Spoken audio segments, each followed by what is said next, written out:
Espíritu, ven y lléname, Señor, con tu preciosa unción. ¿Se imagina lo que le estamos diciendo? Ven, Espíritu, ven y lléname, Señor, con tu preciosa unción. Purifica. Purifícame y lávame, renuévame y restáurame, Señor, con tu poder. Díganselo como un clamor: purifícame y lávame. Purifícame y lávame, renuévame, Restáuranos, Señor. Restáurame, Señor, te quiero conocer. Cantémoslo una vez más. Ven, Espíritu, ven y lléname, Señor, con tu preciosa unción. Ven, Espíritu, ven y lléname, Señor, con tu preciosa unción. Y todos decimos: purifícanos. Purifícame y lávame, Renuévame, restáurame, Señor, con tu poder. Díselo la última vez. Purifícame y lávame, renuévame y restáurame, Señor, te quiero conocer. Puede decírselo una vez más como una oración. Te quiero conocer, Señor, te quiero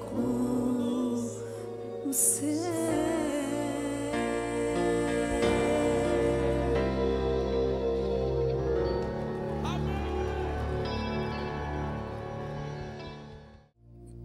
Vamos a leer la palabra de Dios en el nombre del Padre, del Hijo y del Espíritu Santo. Amén. Versículo 4.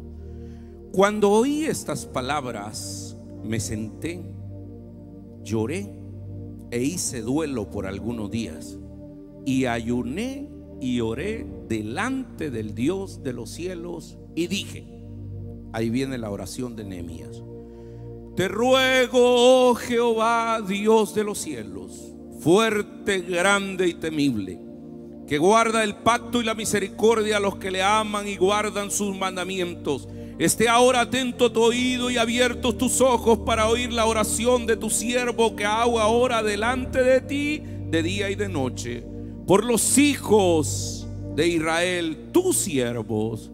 Y confieso, bendito Dios, los pecados de los hijos de Israel que hemos cometido contra ti. Sí, yo y la casa de mi padre hemos pecado.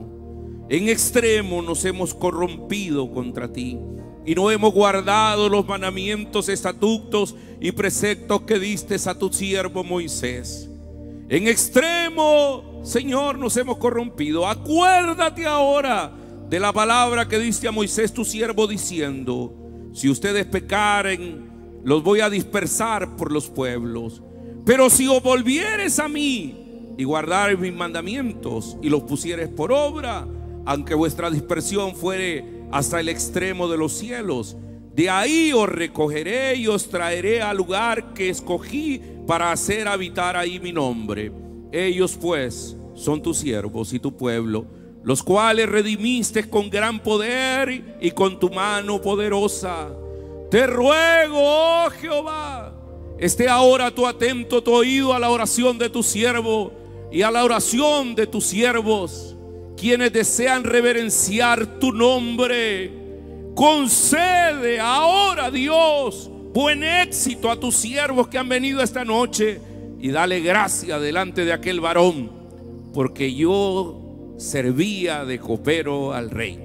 Esta es palabra de Dios. Esta noche, queridos hermanos, voy a comenzar un mensaje que hemos titulado Dios usa a un líder que ora por su pueblo. Vamos a tomar esta bella oración de Nehemías para tratar de entender la manera correcta cómo debemos orar para poder reconstruir nuestra vida, nuestra iglesia, nuestra familia, y para poder reconstruir nuestro entorno. Santos, déjenme decirles algo. El acto de orar y rogar a Dios es una de las manifestaciones más especiales de la fe. Le repito esta idea. El acto de orar y rogar a Dios es uno de los actos o una de las manifestaciones más especiales que nosotros podemos tener de nuestra fe. Las disciplinas espirituales o disciplinas piadosas o disciplinas de un nacido de nuevo, que tienen que ver con ayunar, con orar, con, ¿cómo te diría?, meditar, con leer la palabra, con meditar en ella. Una de las más especiales que tenemos es precisamente la oración. Cuando hablamos de oración, queridos hermanos, es el medio que tenemos nosotros para poder hablar con Dios. Bendita oración, maravilloso canal que tenemos, santos. Qué lindo es esto. O sea, el poder hablar directamente con Dios. Saben, santos, que Nehemías comienza, este libro es escrito por Nehemías. Otros dudan que fue escrito por él. Hay una corriente que dicen que el libro fue escrito por el cronista, así le llamaban, que es el que escribió primera, segunda libro de Crónicas, y Esdras y Nehemías, que dicen que al inicio era un solo libro. Entonces le llaman el cronista. ¿En qué se basan para pensar eso? Tienen un lenguaje literario muy parecido, mencionan varias cronologías. También dicen que la teología es bastante parecida, porque menciona el tema de los levitas, del servicio, el tema de la ley de Moisés, de la escritura, etcétera.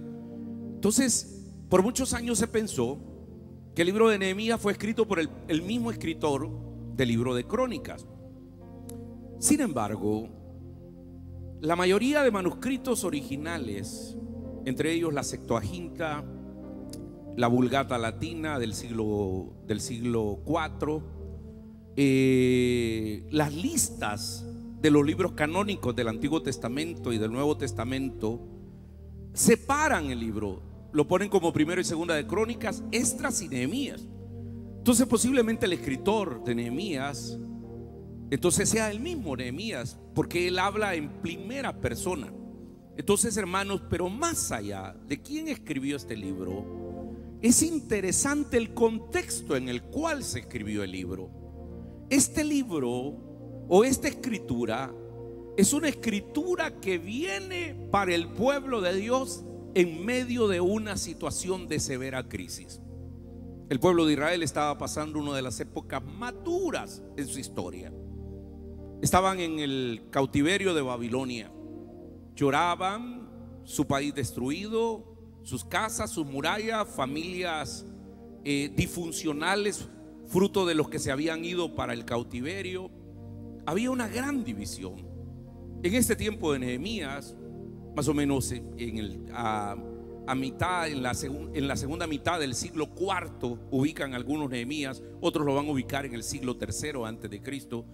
Pero en esa época el pueblo de Israel estaba realmente con el ánimo, con la estructura, con el templo, estaba abajo.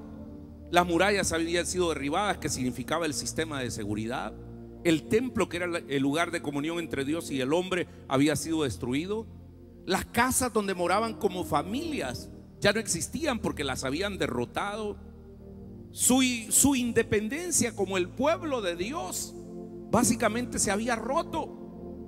O sea, hermanos lindos, el pueblo de Israel tenía grandes promesas que Dios los iba a proteger porque eran la niña de los ojos de Dios. Sin embargo, su fe había tambaleado porque ese pueblo había sido llevado cautivo, habían ultrajado a las mujeres, habían, qué sé yo, llevado a la gente de su pueblo.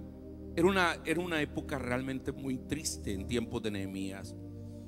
Pero la verdad es que Dios hay veces nos permite tocar fondo para que nosotros encontremos el camino y la dirección por donde debemos de ir.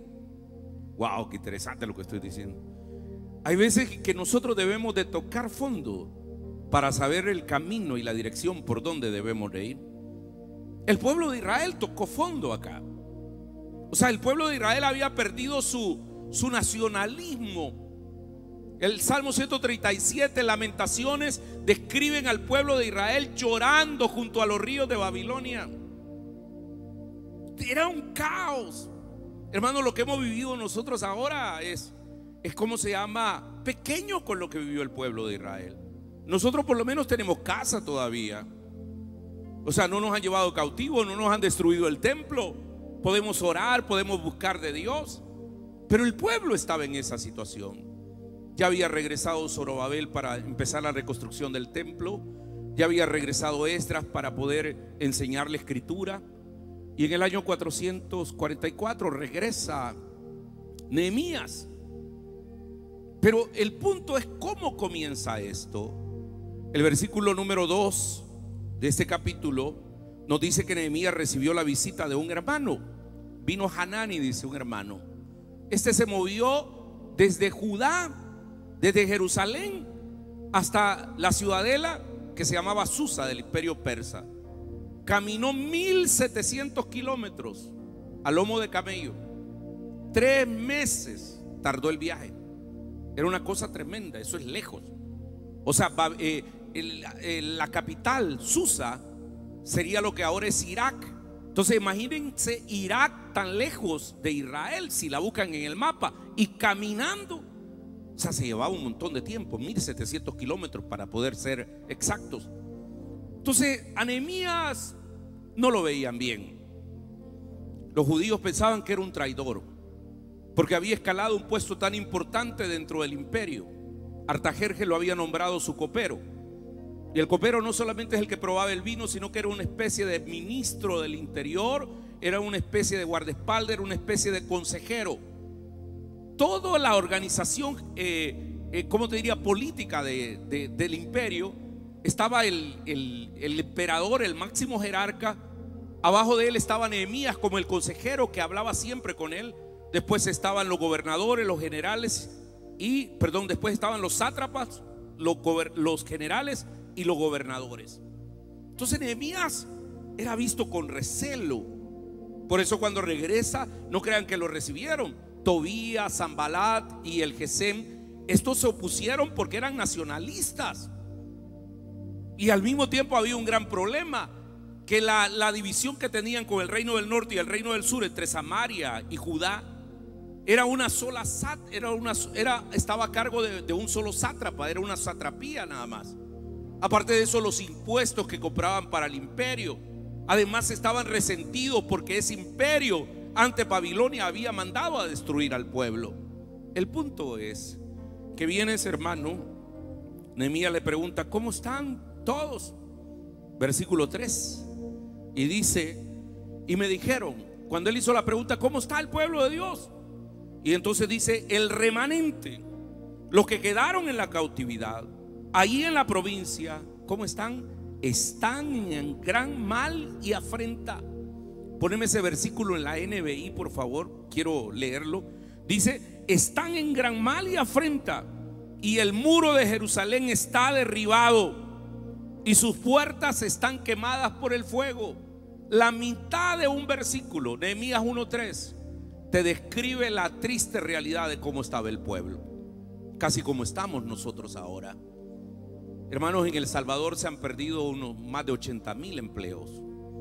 En Latinoamérica se han perdido casi 25,000, casi 26 millones de empleos.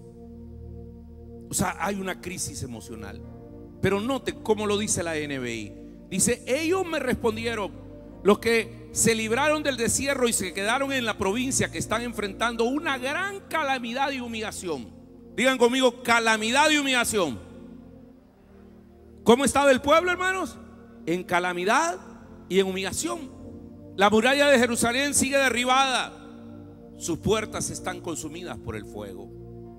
Cuando recibe esa noticia, Nehemías tiene una reacción natural propia de un ser humano. Versículo número 4. Cuando oí estas palabras, hizo 5 cosas. Me senté, lloré, hice duelo, ayuné y oré. Es interesante el orden. Tal vez me resaltás las palabras esas que te digo. Número 1 dice: me senté. Es decir, como cuando uno dice: wow, lo que me está pasando es increíble. Les quiero contar algo. Cuando yo estuve en la cuarentena obligatoria en el centro de retención, yo me sentaba en la cama y me quedaba ido. Yo decía: ¿qué estoy haciendo aquí, verdad? Así es como cuando le dan una mala noticia a uno, ¿verdad? Uno se siente. Sentate porque te voy a dar una mala noticia. Después de sentarse, lloró. ¿Por qué lloró? Sabía que su pueblo estaba mal. Él tenía un puesto privilegiado en el imperio, pero su pueblo estaba mal. Luego, después de llorar, hizo duelo. Vivió el proceso de duelo. El choque emocional, las reacciones primarias, la depresión, la ansiedad, la negación, el estrés, el insomnio y todo lo que pueda venir por el duelo. Después de ser duelo, no se quedó ahí, porque uno se puede quedar en estas 3 partes: sentarse, llorar y hacer duelo. Pero él dice que después ayunó, después de que pasaron unos días, vivió el proceso de duelo y oró. Entonces ahí están las 5 cosas. Hermanos lindos, aquí hay una reacción muy importante. Si queremos nosotros reconstruir nuestra vida, si queremos reconstruir nuestra iglesia, si queremos reconstruir nuestra sociedad, nuestra familia, ya nos sentamos. Ya lloraron a sus muertos, ya lloraron sus enfermos, ya lloraron sus pérdidas, ya lloraron sus situaciones, ya hicieron el duelo. Y si no han terminado el duelo, vivan el duelo y vívanlo a plenitud. Un cristiano es permitido llorar porque es ser humano, puede sentir lo que sea, pero después de eso comienza la acción. Y el primer paso de la acción no comienza con ir a reconstruir las murallas, comienza orando delante de Dios. Porque dice que él, después de que se sentó, que lloró, que vivió el duelo, ¿qué hizo las 2 cosas después? Ayunó y oró. Miren, hermanos, antes de emprender un gran proyecto, debemos de presentárselo a Dios primero, en ayuno y oración. Yo voy a convocar a un ayuno dentro de pronto, porque necesitamos ayunar en arrepentimiento, en volvernos a Dios, en purificar nuestro cuerpo. Y hoy me quiero centrar en la oración. El hombre oró. Métase esto en la cabeza, hermano. Si usted quiere tener éxito en la vida, en los proyectos que haga, presénteselos primero a Dios. Vengamos delante de Él. Vengamos delante de Él. Entonces, este día yo quiero explicarles un poco la oración que está desde el versículo 5 y la que leímos al inicio. Y él oró y dijo: te ruego, Jehová, y empieza una oración preciosa. Pero antes de eso, ¿por qué debemos orar? Permítanme responderles esta pregunta: ¿por qué debe orar un cristiano? ¿Por qué debe orar un hombre de Dios? ¿Por qué debe orar un servidor? ¿Por qué debe de orar un líder? ¿Por qué necesitamos orar? Hermanos, los grandes retos de liderazgo no se miden por la capacidad y la destreza, la disponibilidad y los dones que usted tenga. Ni siquiera se mide por el conocimiento, ni por el anhelo de servir de un líder. Hermanos, no se mire por nada de eso.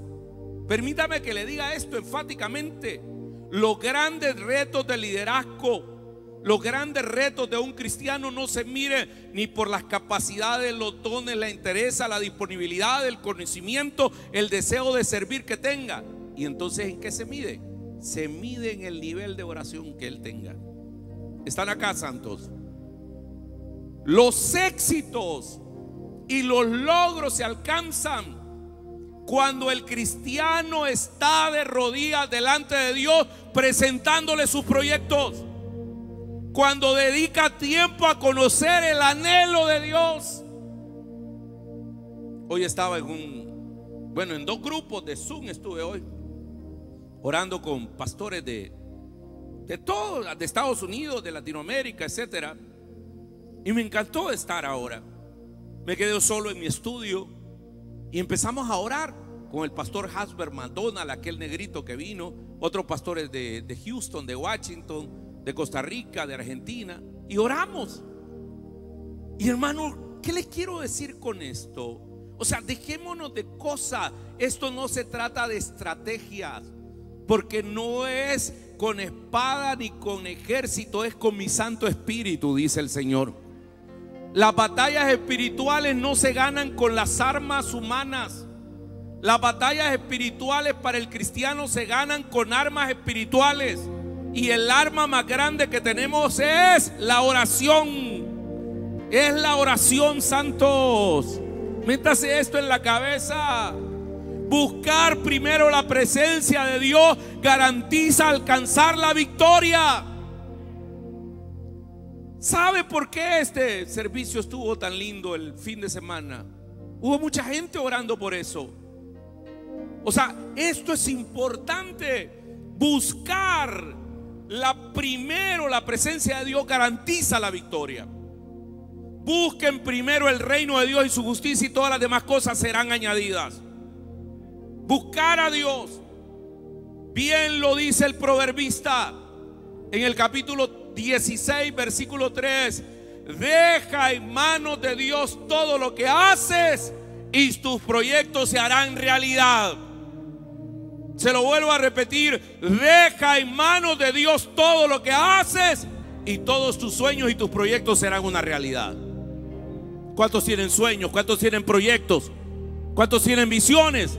Pues dejémonos en las manos de Dios, hermanos, y se hará realidad. Dios está buscando personas comunes y corrientes, pero con la entereza y el corazón dispuesto a llegar a su dulce presencia.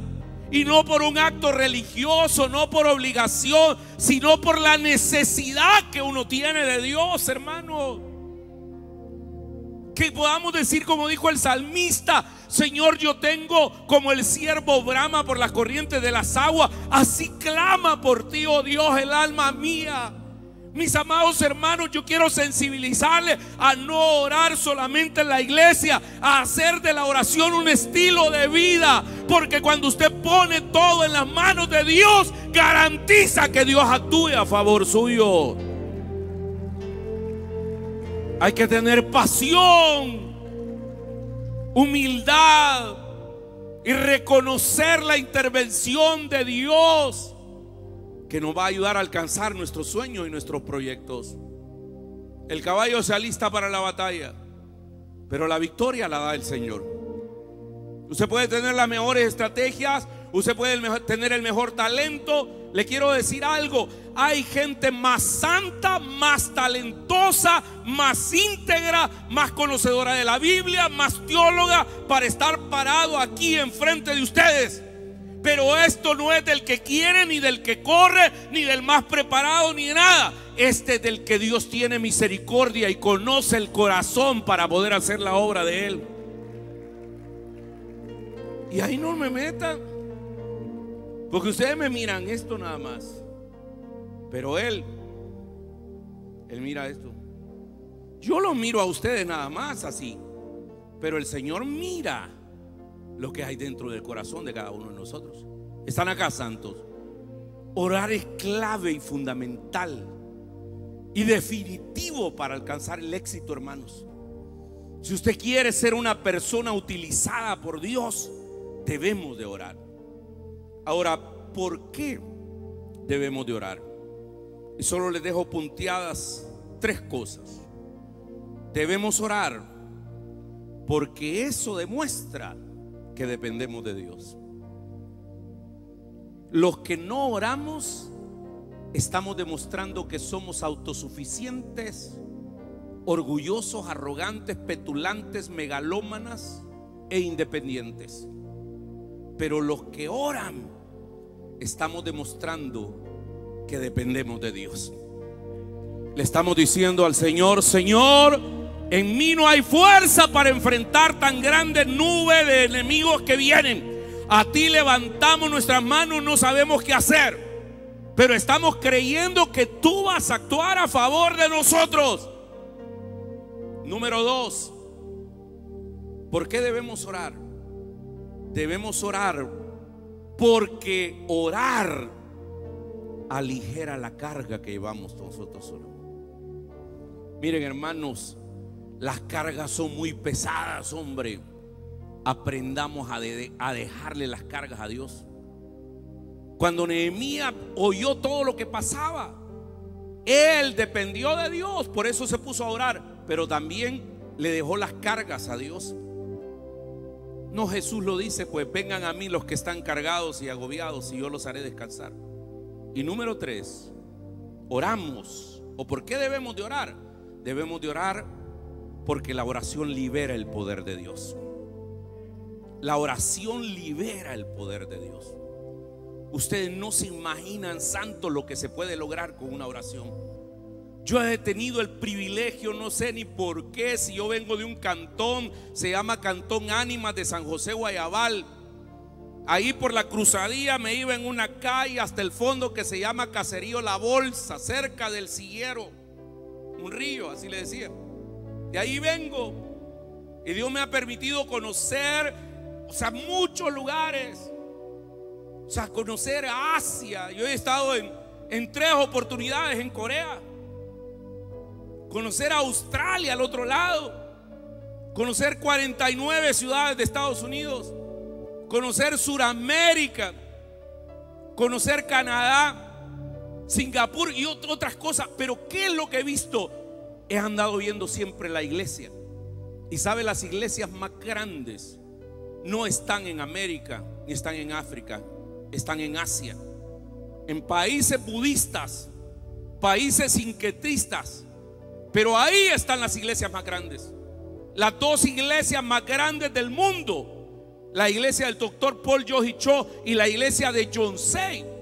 Este servidor las ha conocido. Y cuando he preguntado y he observado y he visto su literatura, ¿cuál es la clave del crecimiento y del poder que tienen? Es solo una: la vida de oración que tiene esa gente, santo. Son gente que habla con Dios, son gente que depende de Dios, son gente que ora. Santos, termino esta noche. ¿Por qué debemos orar? Porque eso demuestra que dependemos de Dios. Segundo, porque orar le va a quitar el estrés y va a aligerar su carga, hermano. Orar le va a dejar las cargas a Dios. Cuando usted levanta las manos, algo grande de Dios viene. Y número 3, porque libera el poder de Dios. Cuando oramos es cuando la limitación humana se queda a un lado y el poder de Dios empieza a actuar. Oremos, levantamos las manos y vengamos a aprovechar esa estrategia grande que tenemos delante de Dios. Amén y amén. Aleluya. Levanto mis manos,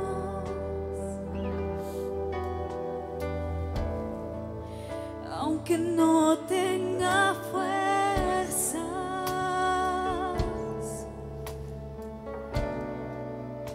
Levanto mis manos, aunque tenga 1000 problemas.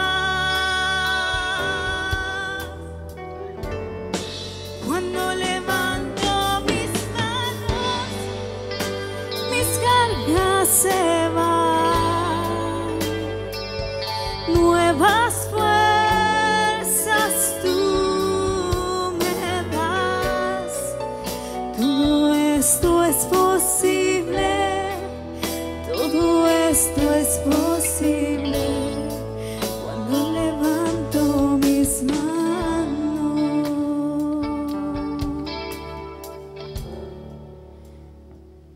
Señor, venimos delante de ti, levantando nuestras manos al cielo en señal de rendición, diciéndote: me rindo, no tengo fuerzas, esta situación me tiene desesperado, desesperada, pero vengo delante de ti esta noche, Señor, dándote gracias por la oportunidad que me das de estar en tu casa, dándote las gracias por tu amor, por tu fidelidad. Gracias por tu misericordia. En esta hora, Señor, te suplico, no mires mis faltas, no mires mis debilidades, solamente ve el corazón agradecido y con humildad que viene delante de ti, Señor. Señor, no me quiero ir de este lugar sin ese toque especial de tu presencia en mi vida. Dígaselo. Yo no sé qué es lo que ahorita a usted más le preocupa, qué es lo que le ha quitado el sueño, qué lo angustia, qué le pone triste. Pero aquí está el Señor delante de usted, preguntándole: ¿qué quieres que haga por ti? ¿Qué quieres, hijo? ¿Qué quieres, hija? Sea honesto con Él, que estos un par de minutos que vamos a hablar con nuestro Dios, usted realmente crea que Él está atento a su clamor, que ha inclinado su oído para escuchar su oración. En el nombre de Jesús, yo te pido por la vida de cada uno de mis hermanos y de mis hermanas que están ahora aquí, Señor. Cualquiera sea el propósito por el cual se dieron cita a tu casa esta noche, mi Dios, tú lo cumplas en cada uno. Que aquel que se siente enfermo, Señor, tú pongas tu mano de sanidad sobre ellos y los sanes, Padre, en el nombre de Jesús. Que aquel que vino desesperado, tú pongas esa paz que sobrepasa todo entendimiento en su corazón, Señor. Que aquel que vino angustiado, Señor, sienta tu consuelo ahora en el nombre de Jesús. Aquí venimos porque no sabemos dónde más ir, porque lo mejor que tenemos eres tú en nuestra vida, Señor. Gracias, Dios, porque como hijo tuyo, como hija tuya, yo me puedo presentar delante de ti creyendo que tú me escuchas. Gracias, Señor. Bendita oración que podemos, Señor, comunicarnos a través de ella contigo, papá. Gracias, yo bendigo la vida de cada uno de mis hermanos y de mis hermanas ahora. Bendigo la familia que representan, Señor. Y yo declaro en el nombre de Jesús que todo aquel que vino sin esperanza se va lleno de esperanza. Que todo aquel que vino desconsolado se va lleno de consuelo. Gracias, Señor, por tu presencia en nuestra vida cada momento. Gracias, Dios, por tu amor infinito que nos abraza a cada instante. Gracias, Espíritu Santo, por tu consuelo. Gracias, en el nombre de Jesús. Oramos en esta hora, en el nombre que es sobre todo nombre. Hemos orado. Nos despedimos en tu paz, Señor, pidiéndote que nos lleves con bien hasta nuestros hogares y que esa bendición que nosotros hemos recibido esta noche la compartamos con los nuestros, Padre. Gracias te damos en el nombre de Jesús. Amén y amén. Que el Señor le bendiga, mis amados hermanos. Un abrazo.